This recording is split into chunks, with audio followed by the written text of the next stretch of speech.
In game design, bigger isn't always better. You might see some of the most beloved games of all time have massive, sprawling open worlds that work very well, but designing a game to account for massive levels requires precise execution, and sometimes you might have to rethink things entirely.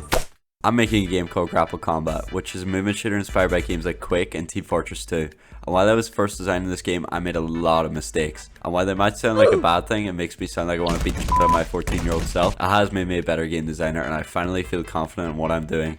And after some research, I've concluded that 100% of people who don't play Grapple Combat die at some point in their life. So please stay safe and just play Grapple Combat. Okay, enough of the introduction, let me explain. So I was playtesting the game with my friends and some people in the Discord. Show me the link in the description. And while the game was pretty fun, we noticed a big problem, and that was the map design. For example, this is Sky Castle, a massive kingdom in the sky which was inspired by Minecraft Sky Wars, a massive open battlefield where you're constantly grappling at Mach 10. This might both look and sound fun, and while it is kind of fun at first, the games end up going on for about 20 minutes, and the majority of this time, players would just be swinging around doing nothing. And when they eventually do see a player, they are moving at such a high speed and are usually quite far away, so it's nearly impossible to kill someone. Now you can see why this is kind of a big problem, because the design of the entire game is flawed. So I decided it's time to rethink how I design maps.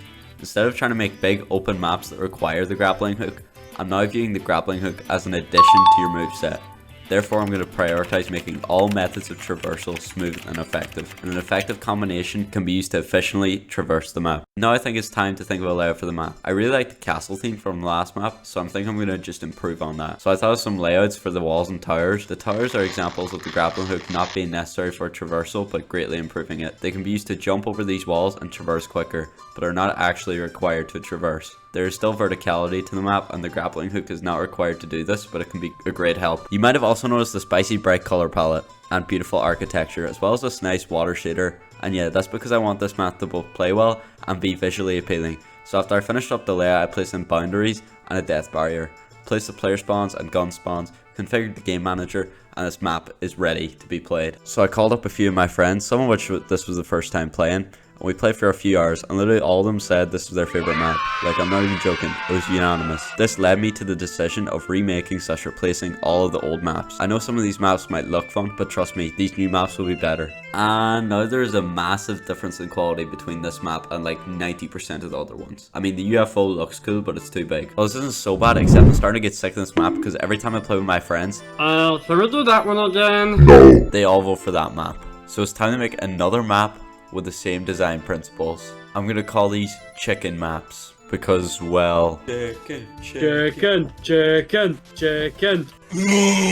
So let's get to work. So all I decided is I want the next map to have a town theme, because surprisingly I haven't done that yet, and well, every game has to have one. So I got to work with the same design principles I used to create the previous map, created a nice layout of buildings, added nice arches to alley entrances, allowing for enhanced movement across rooftops, as well as allowing you to create momentum with your grappling hook. Also, these rooftops are really steep, which means sliding on them is really fun, but a little bit risky. It takes skill to traverse, and I also added some nice cars that we get verticality without grappling, and some of them get into some crazy accidents. Whoever was driving this car is clearly not a Grapple Combat player. After placing all these buildings and props, I tested out and it was pretty fun to play, but the theme seemed kind of boring.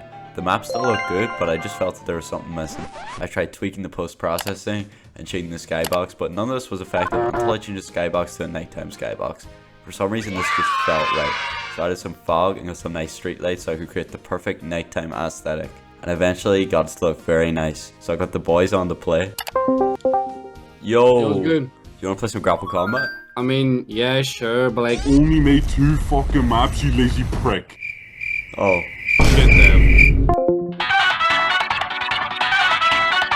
Alright, so we got another well-designed map that 9 out of 10 dentists recommend, so overall I'm pretty happy. And speaking of recommending things, I recommend that you learn programming. And I know the way you can do that. Introducing today's sponsor, Brilliant. Brilliant is a platform where you learn by doing, and there's so many courses ranging from basic Python to large language model. And with Brilliant, you're not just limited to programming. There's also maths and physics courses too, and even more. If you want to build a powerful daily learning habit, click the link in the description. That's brilliant.org/sharpvortexgames for a 30-day free trial and 20% off the annual premium subscription.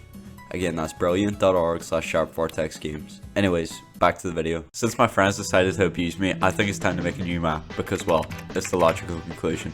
So I got to work thinking of some extremely unique and revolutionary ideas. I eventually came up with the idea of a sort of Venice-like city. Yes, I know, it's a very original idea. I came up with it completely by myself. You stop clapping now. So maybe some nice buildings with some lovely orange roofs. But they're blue. Shut the fuck up, you colorblind inbred freak. But anyways, I used the updated design philosophy for this map, along with a nice color palette to create a true gamer experience. This is a certified hood classic. The layout is slightly based off of an area I was in Venice, because I thought it was really cool. And yeah, I integrated an aspect of verticality as you can get on some of these rooftops.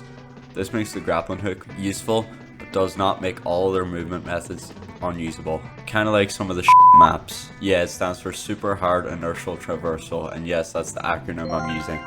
And now that I've finished the layout, I'm very happy with this design. I think this map design philosophy is far better than the shit philosophy. So let me know if you're team chicken or team shit. I'm a cock guy myself. Anyways, thanks for watching this video. If you want to join some playtests and maybe get yourself a free beta key, join my Discord, link in the description. Subscribe if you think I earned it. If you like this video, YouTube thinks you like this video. Alright, see ya. Trust me, when you fire this game up, your little fucking nuts are gonna start quaking, buddy.